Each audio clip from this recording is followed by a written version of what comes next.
creator economy is booming. Billions of videos, massive brand deals, multi-millionaire influencers. It's a $100 billion economy that didn't exist 20 years ago. So how did the creator profession grow so incredibly fast? It all comes down to money. Let's go back to 2007. YouTube had just sold to Google and broke into pop culture. Some YouTubers had millions of views, and Google was ready to turn that into a commercial business. But many viewers weren't ready for commercials. In fact, YouTube creators chose not to run money-making ads on their videos because fans hated them so much.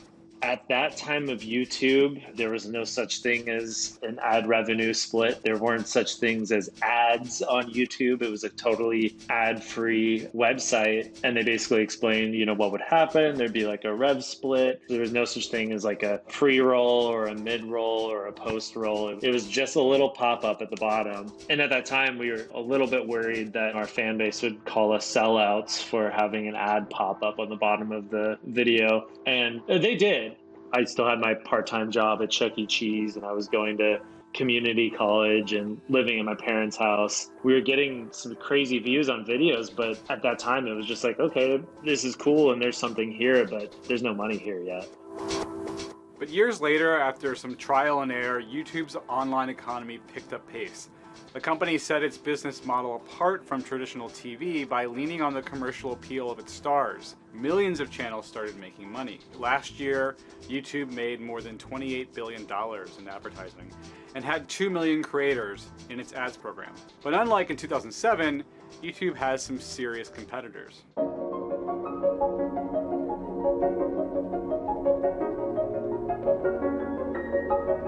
TikTok has emerged as a defining app of a generation. The short-form video platform loved by Gen Z was the most downloaded app of 2021 and has surged to 1 billion plus global users. I know for sure there's more money going into TikTok than there was 2 years ago. A lot of advertisers want to go wherever the teens are. It is like the hot thing, and advertisers want to be associated with the hot thing. TikTok just exploded so much. With YouTube, there was a creator community. Like, there weren't a very large amount of creators that had over 1 million subscribers in like 2010. With TikTok, it's like, how many creators have over 1 million? It's wild. The growth on that platform is insane.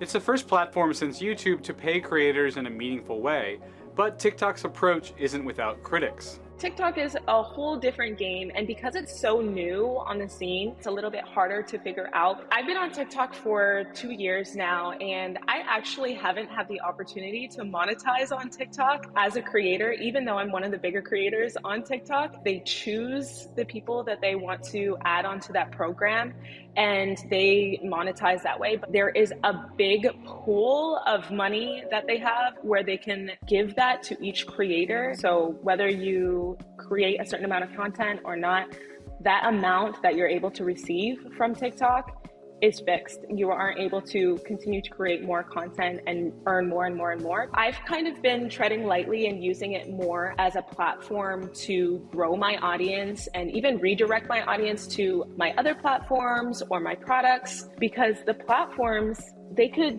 be here one day and gone the next. They could be having this amazing monetization model, and then the next day it's gone. So it's really important for creators to take that into consideration and to take the influence that they have and move it into somewhere that they can control as well. The creator economy has taken off in just a couple of decades, and it certainly has staying power. But online fame can still be fleeting. Creators will need to adapt to platforms if they want to translate newfound stardom into lasting careers.